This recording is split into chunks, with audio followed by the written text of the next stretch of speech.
Desde los estudios de NTC, este es Noticias 1. En 4 horas empieza a flexibilizarse la cuarentena nacional. Vuelven a sus trabajos los sectores de construcción y manufacturas por orden presidencial.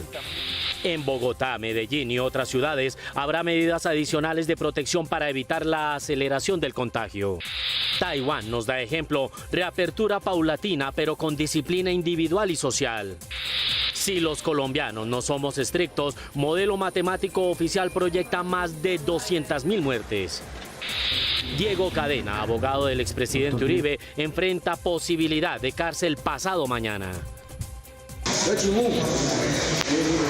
Fuerza, fuerza. Fuerza, papá, fuerza que Dios lo va a salvar. Aquí está, esta es la imagen del día. Internos de la cárcel de Villavicencio nos enviaron videos que grabaron hoy mostrando a presos con síntomas de COVID-19.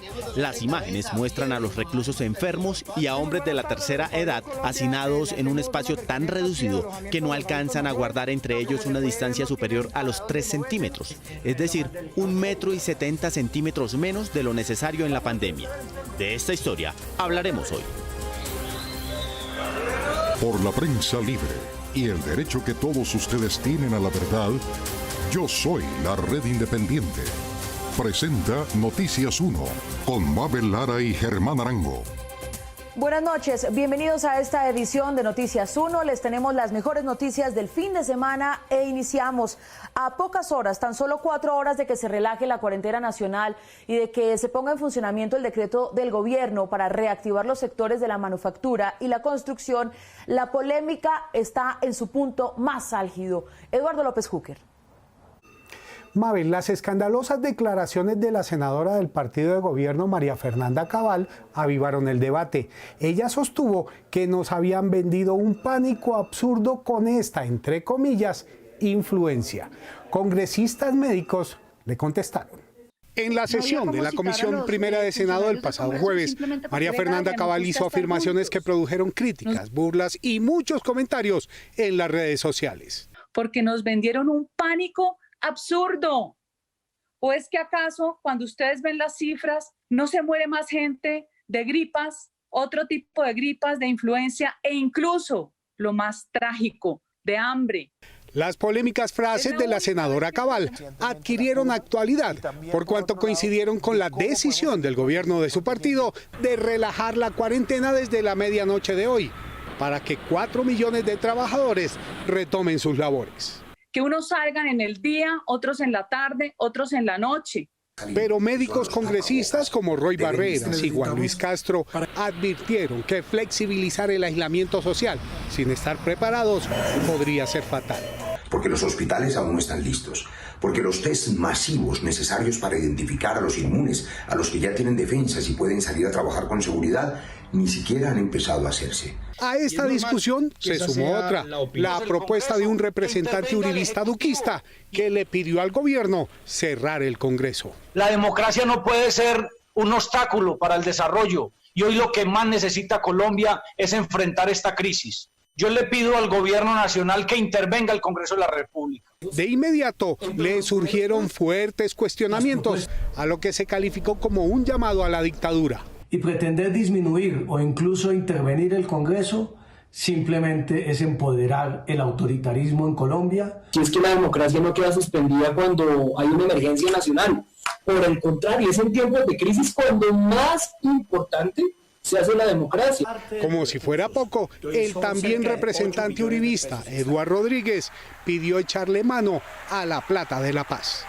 Necesitamos más ventiladores, necesitamos más mercado, necesitamos ayudarle a todos los colombianos. Ojalá podamos utilizar esos recursos. El senador Iván Cepeda aseguró que quitarle recursos a la implementación de la paz es inconveniente. Podría debilitar el proceso de paz y generar el peligro de nuevos focos de violencia. Diferentes sectores políticos no entienden cómo el presidente llama a la unidad nacional y su partido atiza la polarización. El videógrafo Carlos Gómez documentó para Noticias 1 sobre Taiwán por qué es que esta nación es una de las mejor vistas en el manejo de la pandemia por COVID-19 y se mantiene por debajo de los 500 afectados, teniendo a los más afectados como vecinos. Aquí está el informe. Cada país es distinto, pero ninguno puede permanecer cerrado para siempre. Taiwán ha seguido abierto y está aprendiendo a convivir con el virus. ¿Cómo es esta nueva normalidad? Eso veremos en este informe especial para Noticias 1, la red independiente.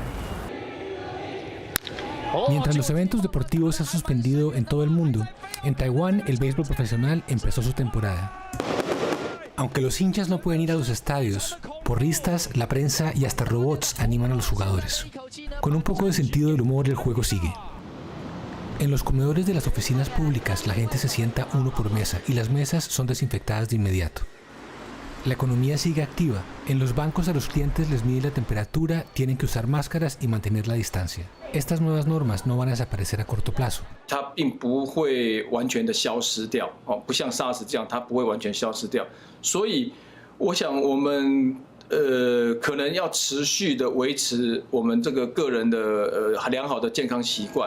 La posibilidad de una vacuna está aún muy lejos. Es necesario hacer cambios drásticos en la vida cotidiana. A la hora del almuerzo en el colegio, la cafetería está vacía, pero las señoras que trabajan en la cocina están más ocupadas de lo normal. Ahora tienen que empacar cada almuerzo en cajas desechables para que los estudiantes coman por separado.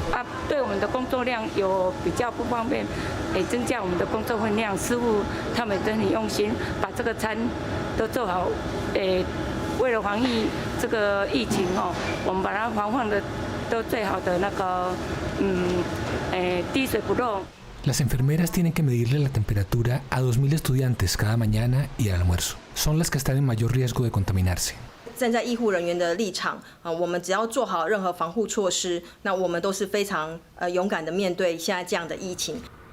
La piscina está cerrada y el patio también. El colegio se prepara para clases a distancia en caso de que sea necesario, pero saben que hay demasiados estudiantes que no tienen acceso al equipo que necesitarían.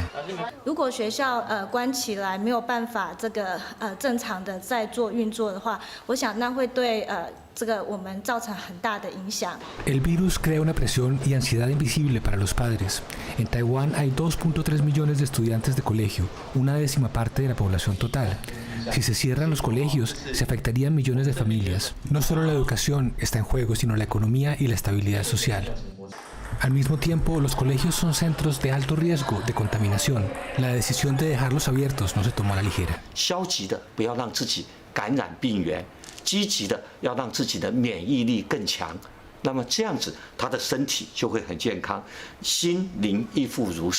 Las clases de música tampoco son iguales, pero continúan.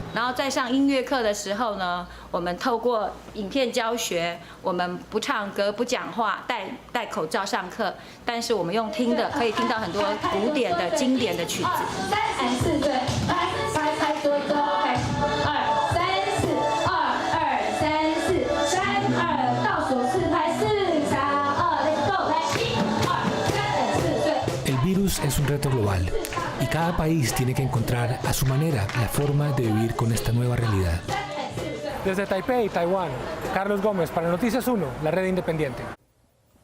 El Instituto Nacional de Salud les pidió a los secretarios de salud municipales y departamentales aplicar el modelo que utilizó China para extender la pandemia. Y en el peor de los casos, en el escenario colombiano tendríamos miles de muertes. Aquí está Ignacio Gómez y él nos explica. Mabel, los resultados de este modelo matemático hacen parte de la información pública que está en el portal del INS para el COVID en Colombia y se accede a ella mediante las ventanas de departamentos y municipios, tal como se muestra aquí al lado.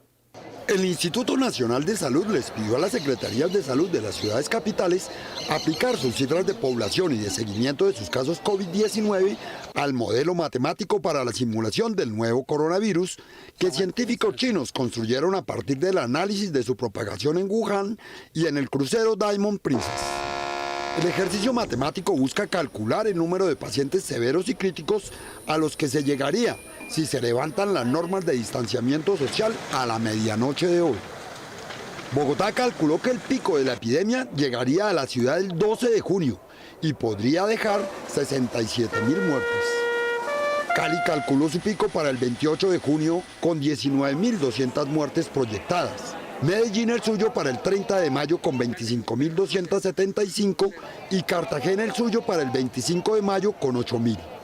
De acuerdo con el mismo modelo, si las reglas de distanciamiento social no se hubieran aplicado, cada infectado habría contagiado a 2.28 personas más y con este modelo, según los resultados del estudio, se estimaron para el país en sus áreas urbanas entre 21.237.000 y 34.606.000 infecciones y entre 212.000 y 381.000 muertes en los primeros 100 días de la transmisión. Pero el INS calcula que las restricciones a la movilidad redujeron la velocidad de contagio a 1.2. A este ritmo reducido el COVID siguió expandiéndose durante el tiempo de la cuarentena, pero a menos velocidad que la que lo habría hecho sin ella. A la derecha algunos ejemplos del peor escenario de la epidemia en las ciudades. El salubrista Saúl Franco considera que el modelo no significa que el país llegue a esas cifras catastróficas, sino que con ellas se obtiene un modelo para planear las nuevas medidas de distanciamiento social.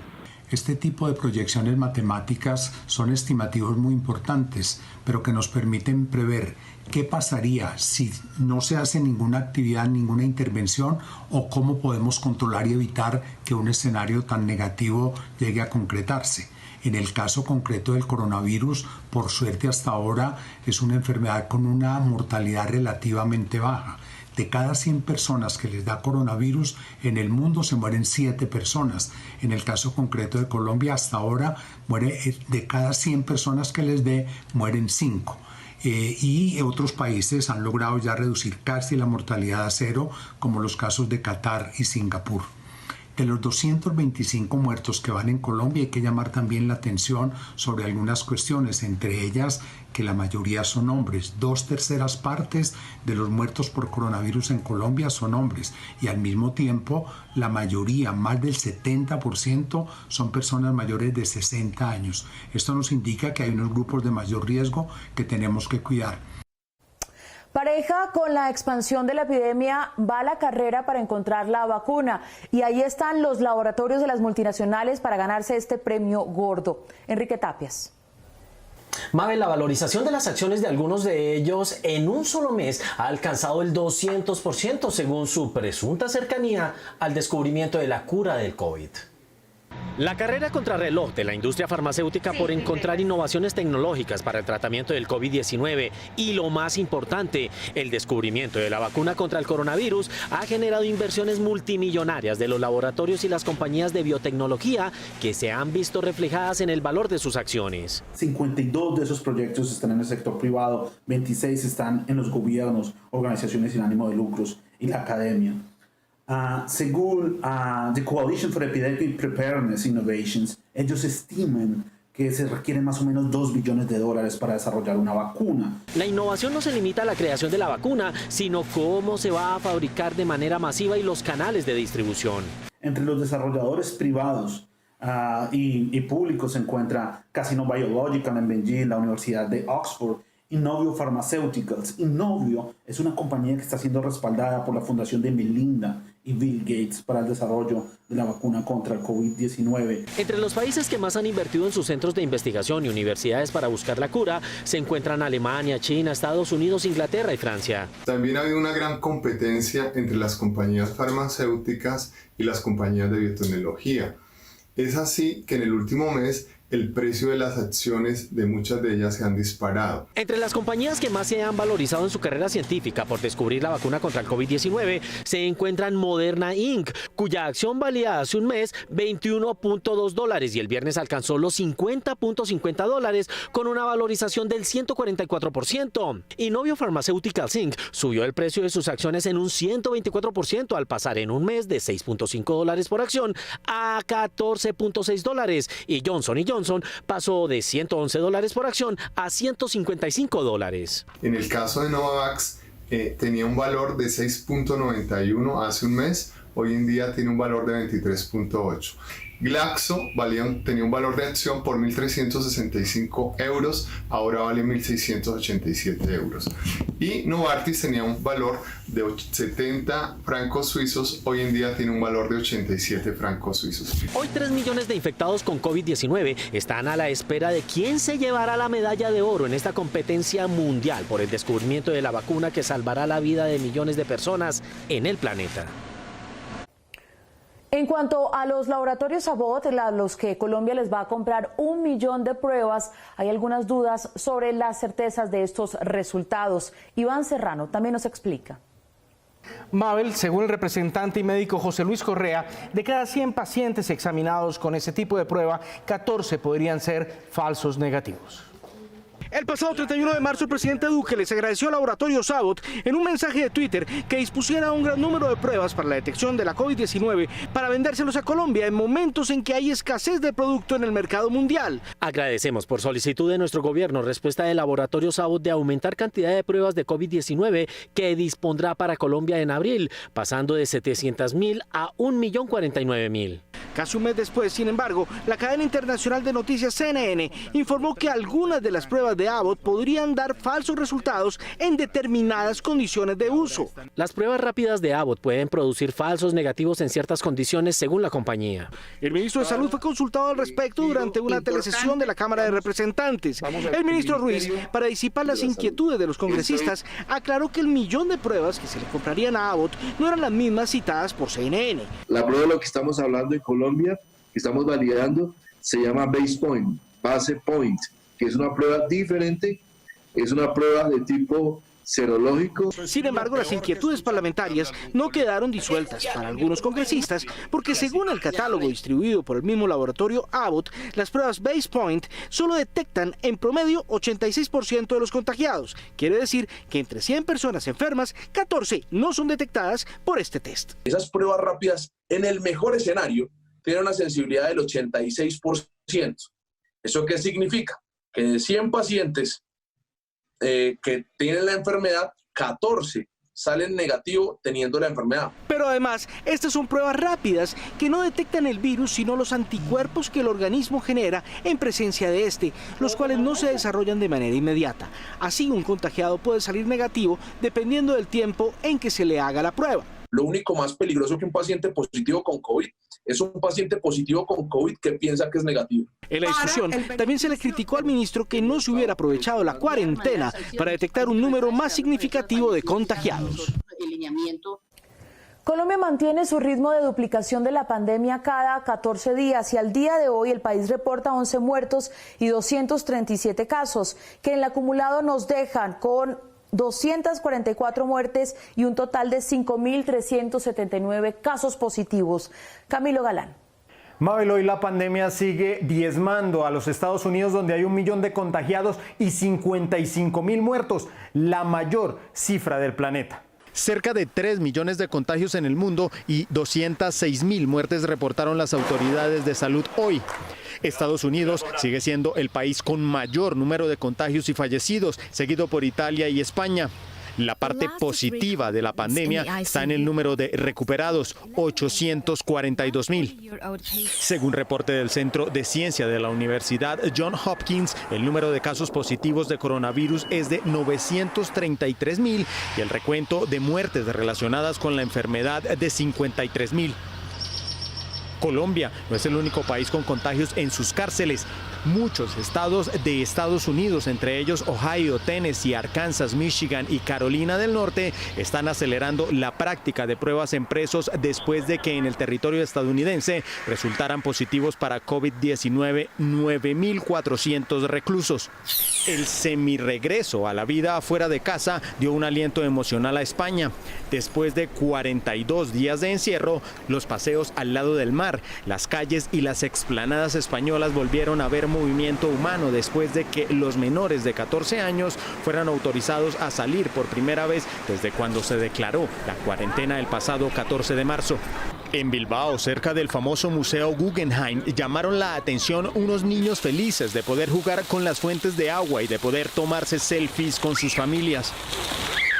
China reportó otro éxito contra la enfermedad al ser dados de alta todos los pacientes hospitalizados en Wuhan, mientras más empresas, lugares de turismo y escuelas abren sus puertas para reiniciar actividades. Sin embargo, las autoridades advirtieron que hay que seguir teniendo cautela porque el riesgo de casos importados sigue siendo alto y el rebrote de virus podría ser posible, por lo que se mantienen medidas estrictas de prevención. Este fin de semana se conocieron unas grabaciones de WhatsApp en donde 3 concejales de Montería presionaban al alcalde de la ciudad para que les entregara un jugoso contrato por pandemia COVID-19 para entregar mercados. Juan Fernando Barona. Mabel, un periodista independiente reveló la conversación de los concejales, los cuales 2 son del Centro Democrático y 1 del movimiento indígena AICO.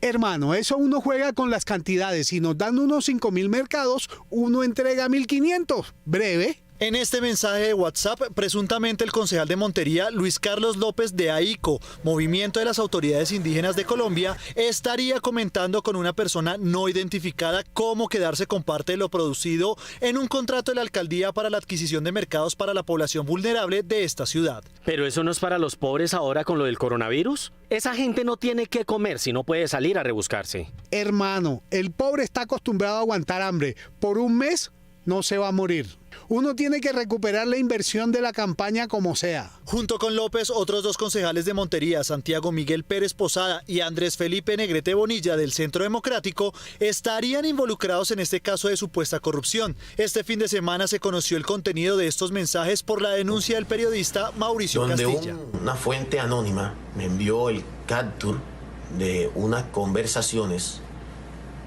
donde supuestamente estaría involucrado un concejal de Montería y 2 concejales más que hacen allí en mención. En estos chats, el concejal López estaría comentando cómo presionar al alcalde Carlos Ordosgoitia, de quien dice que le tiene un aparente secreto. Ahí son mencionados por él y su interlocutor los otros 2 concejales del Centro Democrático. Hermano, ya nosotros tenemos el sartén por el mango. Tenemos a Ordosgoitia agarrado de las huevas. ¿Quiénes? Santiago, Negrete y yo. Consultado hoy por Noticias 1, el concejal López aseguró que los chats son falsos y que interpuso una denuncia penal en contra del periodista. Acudí a la Fiscalía General de la Nación, luego de una reunión concertada con mi equipo jurídico y técnico, para que las autoridades judiciales identifiquen los responsables del hecho grave. Según el concejal, estos chats fueron falsificados. Sin embargo, en las imágenes publicadas se ven unos mensajes borrados, opción que no es usual en los programas que falsean textos. Un audio en el que el concejal López le pedía al periodista no publicar estos supuestos chats indicarían lo contrario. Joda, Mau, lo único que le voy a pedir favor, hermano, no joda, trate de no publicar esa vaina, que usted sabe más que nadie cuando uno no está seguro, publica una información que no sea cierta. El periodista Castilla aseguró que los chats son verdaderos y le pidió a las autoridades que investiguen. El llamado que yo hago es a las autoridades para que se investigue a profundidad la veracidad y objetividad de esta información, así como lo hice público en mi red social Twitter. Noticias 1 se comunicó con la oficina de prensa del alcalde de Montería para conocer su opinión sobre estos hechos y manifestaron que enviarían una declaración. Sin embargo, no fue enviada. Al lado de las medidas del presidente Iván Duque, cada alcalde o gobernador ha tomado sus propias determinaciones. Bogotá, por ejemplo, ha definido que para poner a funcionar los sectores de manufactura y construcción podría tardarse entre 2 y 3 días. Mañana la cuarentena en Bogotá seguirá de la misma forma en que se ha venido realizando. Así lo anunció la alcaldesa Claudia López, quien después de llegar a acuerdos con el gobierno nacional, anunció esta noche cómo será la vida de los bogotanos a partir de mañana. Que desde mañana seguimos en lo mismo. Mañana no va a empezar ninguna obra ni ninguna empresa. Ninguna adicional. Las empresas de manufactura y construcción, a partir de mañana, tienen que iniciar un proceso de registro y cumplimiento de protocolos para así poder ir iniciando labores. Mañana lo único que va a empezar es una etapa de alistamiento y registro. ¿Registro en dónde? En las alcaldías. Las obras o las empresas de algunos sectores de manufactura que se autorizaron reiniciar, que quieran reiniciar, deben inscribirse previamente en las alcaldías. Para que las obras se reactiven es importante que los trabajadores no lleguen a ellas movilizándose en Transmilenio, el cual ya está al borde de la ocupación del 35%, considerada como segura para evitar contagios. Ojalá que la mayoría pueda llegar en un medio de transporte distinto a Transmilenio. Porque Transmilenio ya está muy cerquita de la capacidad del 35%, especialmente en horas pico de la mañana, y no podríamos reactivarlo más. Bogotá tiene hoy 2.245 contagiados de COVID-19 y según la alcaldesa, estas medidas son necesarias para evitar un aumento dramático en los contagios. La alcaldía implementó 45 kilómetros más de ciclorrutas para que los trabajadores que se vayan incorporando a sus actividades económicas respectivas lo hagan utilizando la bicicleta. De momento, el medio de transporte más seguro en Bogotá. Medellín dispuso una plataforma digital en la que cada empresa debe poner allí los datos de sus trabajadores y también de los protocolos que fueron aprobados para salir a trabajar el día de mañana. Cédula que no esté inscrita hace merecedor al trabajador de un comparendo. 80 obras públicas en las que trabajarán 2.500 personas y cuyo movimiento económico se calcula en 288.000 millones de pesos en los próximos 4 meses, reiniciarán mañana lunes sus actividades laborales en Medellín. Simultáneamente se reanudarán cerca de 380 obras de infraestructura privadas con 148.000 empleados. Debido a ese gran volumen de ciudadanos que tendrá que desplazarse en espacios públicos, el alcalde de la capital antioqueña, Daniel Quintero, anunció medidas de carácter obligatorio que se implementarán a partir de la medianoche. Hemos tomado las siguientes decisiones. Entonces, primero, para que las empresas puedan operar, incluidas las exceptuadas actualmente, todas deberán registrarse en la plataforma de Medellín Me Cuida. El alcalde Quintero reiteró que si las empresas no se registran previamente en la plataforma Medellín Me Cuida, no podrán abrir operaciones. Añadió que además deberán cumplir los protocolos nacionales de seguridad y los adicionales que imponga la administración local. Cumpla todas las condiciones, protocolos que establezca el gobierno nacional para su operación en relación a desinfección, a limpieza, a medidas de bioseguridad. Las medidas que establezca el gobierno nacional se deberán sumar a las medidas que establezca la Secretaría de Salud Municipal y la Secretaría de Salud Departamental. Además advirtió que los negocios que empiecen a operar pero que presenten 2 o más personas contagiadas serán cerrados por 14 días, que el uso de los tapabocas es obligatorio tanto en la calle como en el sitio de trabajo y que el pico y cédula para quienes salgan al banco o a hacer mercado continuarán vigentes. Y llegan las cifras. Las empresas digitales fueron las primeras en aprobar fondos para atacar esta pandemia, lo que indican los indicadores. Los 5 grandes de la tecnología destinaron fondos de ayuda para apoyar a China, a medios de comunicación y centros de noticias, a los equipos de ayuda, a los sistemas de salud y a los pequeños negocios. Esto indica que el mundo digital es más generoso que el mundo real. Esto es lo que indican los indicadores. Todos los mayores de 70 años deben quedarse en casa, pero hay muchos que no tienen cuentas digitales ni cuentas bancarias para reclamar su pensión. Por eso, para muchos de ellos, hay que inscribirlos en algunas plataformas para que Colpensiones, por ejemplo, les lleve su pensión hasta su casa. De los 1,4 millones de pensionados que tiene Colpensiones, 340.000 se han rehusado a bancarizarse y habitualmente cobran su dinero por ventanilla. Sin embargo, en medio de la pandemia deberán abrir una cuenta obligatoriamente. Así lo afirmó el presidente de la entidad, Juan Miguel Villa. Las pensiones ahora tienen que ser pagadas con abono a cuenta. El pensionado antes podía elegir, ya no puede elegir. Los mayores de 70 años podrán mandar al banco a un tercero, un familiar o un amigo para reclamar la pensión con un poder que no necesita estar autenticado en notaría. Colpensiones ha dispuesto de una línea única nacional, que es la 018.042.55.55, yo la muestro acá, 018.042-5555, que es la línea de bienestar para nosotros saber dónde están los pensionados y que los bancos puedan ubicarlos, entregarles la tarjeta de débito. Durante la pandemia, Colpensiones está facultada para pagar las pensiones en la casa. El dinero será llevado por una transportadora de valores una vez se valide la identidad del pensionado. Por ello,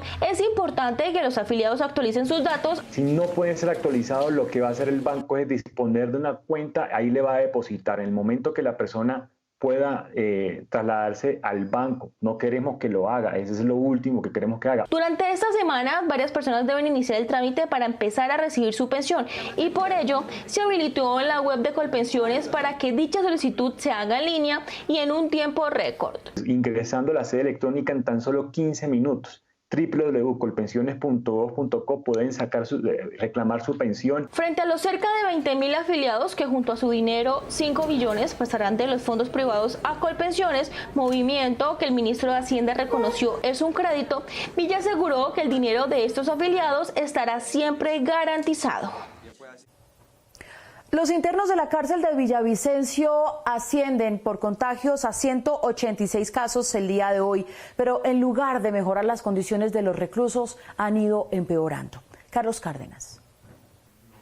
Mabel, Noticias 1 recibió hoy 2 videos que demuestran la cercanía extrema entre un contagiado y otros presos y el estrecho espacio en que están algunos adultos mayores. El gobernador del Meta, Juan Guillermo Zuluaga, informó esta tarde que el número de contagiados de COVID-19 en la cárcel de Villavicencio ascendió a 186. Hoy, internos de ese centro penitenciario grabaron este video denunciando que algunos de los presos que presentan síntomas de coronavirus en ese establecimiento no han sido aislados y permanecen en sus alojamientos con otros que aparentemente están sanos. Hay un interno que le hicieron la prueba del COVID-19 hace 8 días. Fiebre, escalofrío. Tiene fiebre, escalofrío. Los pulmones, dolor de cabeza. El interno convive con otros 7 en una celda sin el aislamiento recomendado de 2 metros entre cada persona. Tenemos dolor de cabeza, fiebre, hemos perdido el olfato y todo eso hemos dolor en el pecho también. Fuerza, fuerza. Fuerza, papá, fuerza que Dios lo va a salvar.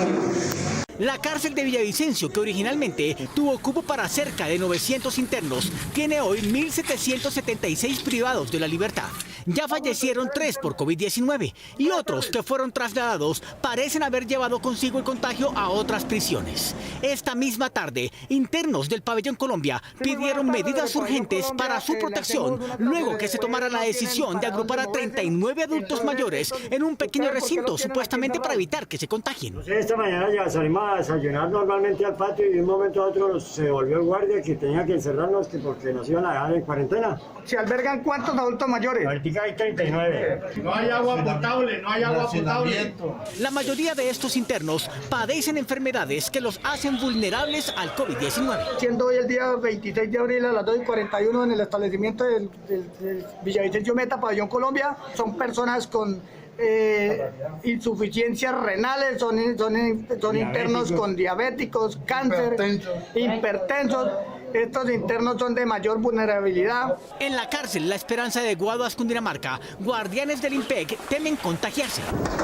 Que hasta el momento no tenemos elementos de protección personal adecuados para el caso COVID-19 presente un solo caso en el establecimiento. Por lo anterior le solicitamos a la ARL positiva, a la USPEC, a las alcaldías y a la gobernación que hagan presencia en ese sitio y por momentos es interrumpido el servicio de agua y por eso no pueden cumplir los protocolos de limpieza de manos y desinfección. Una plataforma de información médica les permite a los tratantes comparar sus pacientes con los del resto del mundo. La tecnología al alcance de sus manos. La plataforma médica DigitalWare, proveedora de sistemas de información que permiten automatizar los procesos hospitalarios en clínicas del país, desarrolló con motivo de esta emergencia sanitaria una serie de herramientas que ayudan a los profesionales en su labor de salvar vidas. Son tableros que permiten hacer a la institución un seguimiento detallado de los pacientes con síntomas del virus. pacientes que llegan con afecciones respiratorias agudas, saber cómo están en cada momento, dónde se encuentran, con qué personal se han relacionado desde su llegada a la institución, así como permitir que se provea la información pertinente a las autoridades de salud pública y gubernamentales que permita mantener actualizadas las estadísticas relacionadas con esta situación. También la comunidad ha hecho una alianza con la Compañía Internacional de Información Médica, el CEVIER, para que estas instituciones tengan información sobre protocolos, guías de manejo y planes para el cuidado de pacientes infectados por la COVID-19. Para que los médicos y las enfermeras los tengan disponibles, ya que es una enfermedad nueva, no existe una experiencia suficiente para darle el tratamiento pertinente a estos pacientes. Tecnología al alcance de médicos y asistentes de la salud para tener un manejo más adecuado y una historia detallada de pacientes positivos por coronavirus. Para la próxima semana está programada la audiencia de imputación de cargos contra el abogado Diego Cadena por la presunta manipulación de testigos en el caso del expresidente Álvaro Uribe. Nos informa Guillermo Gómez. Mabel, el abogado, el expresidente y sus auxiliares identifican el momento de la entrega de las pruebas manipuladas con un nombre y una acción particular, el discurso en las escalinatas del Palacio de Justicia. Fabián Rojas era miembro de la UTL del senador Álvaro Uribe en febrero de 2018. Cuando fue llamado a declarar en la Corte Suprema en la investigación contra su jefe, contó, como lo reveló la revista Semana, que la noche anterior a que el expresidente se hiciera presente en las escalinatas de la Corte Suprema, hubo una reunión en un restaurante de Bogotá para recibir 3 testimonios escritos de exparamilitares que declaraban a favor de Uribe. Fui solo, fui con una persona que también trabajaba en la UTL, que se llama Mauricio González. Él era la persona que manejaba como el tema de medios en la unidad de trabajo legislativo. Y pues ya nos fuimos con María Claudia Daza a un sitio en el Parque de la 93 más o menos. La reunión a la que también asistiría la hoy famosa Claudia Daza tenía como objeto que el abogado Diego Cadena les entregara a él y a la Calla Daza, también asesora de Uribe para ese momento, cartas escritas a mano con testimonios que Cadena había conseguido en las cárceles para apoyar la defensa del senador. Vamos a entregar hoy 3 nuevas declaraciones. Noticias 1 revisó, utilizando las herramientas de nuestro laboratorio de video, las imágenes de ese día, 23 de febrero de 2018, y encontró a Fabián Rojas. Aquí se le ve en la escalinata del Palacio de Justicia, en donde funciona la Corte, a la espera de que su jefe bajara de la camioneta. Cuando el exmandatario desciende del vehículo, Fabián Rojas se ubica a su lado. Lo que siguió fueron unas palabras del senador para explicar lo que esperaba. Voy a esperar unos minutos porque el doctor Jaime Granador viene en camino. Uribe se acerca a Rojas, quien le susurra algo a él y luego a su compañero Mauricio González, el mismo que estuvo, según le contó Rojas a la Corte, en la cena con Cadena recogiendo las cartas de los testigos. Rojas mira su celular y Uribe detecta la presencia de Noticias 1.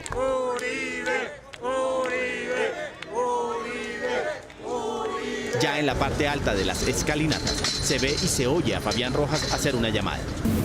Doctor Juan Felipe, ¿cómo está? Con Fabián Rojas, doctor del presidente, ¿cómo va? Rojas, en su acostumbrada forma de entregar el mensaje, se vuelve a acercar al oído del senador y le cuenta el resultado de su conversación. Los secretos entre González y Rojas continúan. Uribe se incomoda con la presencia de Noticias 1. El comunicador, asesor de Uribe, Mauricio González y Fabián Rojas cierran el cerco. González ahora es asesor de prensa del presidente Iván Duque y Fabián Rojas se habría separado del uribismo porque descubrió, como lo relató Semana, que el abogado Diego Cadena, que tiene cita con la justicia dentro de 48 horas, era el verdadero autor de las cartas de los testigos de Uribe. Aunque no haya establecimientos abiertos para comprar el seguro obligatorio, los carros no pueden rodar sin este. Pero hay alternativas digitales y aquí les contamos cómo hacerlo. Aunque el gobierno prorrogó algunos trámites de tránsito y suspendió otros desde el inicio del aislamiento preventivo, Fasecolta recordó que es obligatorio renovar el seguro obligatorio de accidentes de tránsito SOAT una vez llegue a su fecha de vencimiento. Tener el SOAT al día es muy importante porque aunque estemos en una situación de aislamiento obligatorio, en las últimas semanas se han registrado alrededor de 14.000 víctimas de accidente de tránsito en todo el país. La sanción económica por tener el SOAT vencido es de 877.800 pesos, además de la inmovilización del vehículo. Cabe recordar que el SOAT cubre los gastos médicos de cada víctima hasta por 22 millones de pesos y también tiene una cobertura para el transporte hasta el lugar más cercano de atención otra en caso de incapacidad total y permanente y otra en caso de que fallezca la víctima. El SOAT se expide de manera digital, por lo que no es obligatorio portar el documento físico, pero sí presentar a través del teléfono móvil o cualquier dispositivo el certificado que expide la aseguradora. Recuerde adquirir la póliza de seguro obligatorio de accidente de tránsito a través de los canales virtuales autorizados y recibirá su póliza al correo electrónico. Las fotomultas pueden registrar los vehículos que no cuentan con el SOAT al día, por lo que ese tipo de infracciones también son sancionadas mediante este tipo de mecanismos. Así como las universidades se adaptan a las clases en línea, sus fondos editoriales también están en la Feria del Libro de manera virtual, que hace parte de un adelanto de la Feria del Libro que tendremos el próximo año. Las universidades que siempre han estado presentes en la Feria del Libro con sus publicaciones y lanzamientos académicos también se unieron a la iniciativa de Filbo en Casa, un abrebocas de lo que será un evento presencial cuando la pandemia lo permita. Esta semana la agenda académica contó con la participación del rector de la Universidad Externado de Colombia, Juan Carlos Henao, especialista en Derecho Administrativo, y Gerardo Barbosa Castillo, abogado y profesor emérito de la misma universidad, en una charla moderada por Gloria Castrillón sobre los desafíos de la construcción de la paz. La postura de ellos era: nosotros somos rebeldes, y por ser rebeldes no somos delincuentes. También en estos espacios académicos que se presentan por Facebook Live todos los días a las 11 de la mañana, el vicerrector académico de la Universidad, Jorge Tadeo Lozano, en compañía de David Purkey, director central para Latinoamérica del Instituto de Ambiente de Estocolmo, tuvo un diálogo sobre cómo tomar conciencia sobre el medio ambiente. Hemos diseñado una programación muy atractiva. Por su parte, Juan Felipe Córdoba, director de la editorial de la Universidad del Rosario, hace una invitación esta semana a los Filbodebates y también para que conozcan las muestras en la vitrina virtual desde sus redes sociales.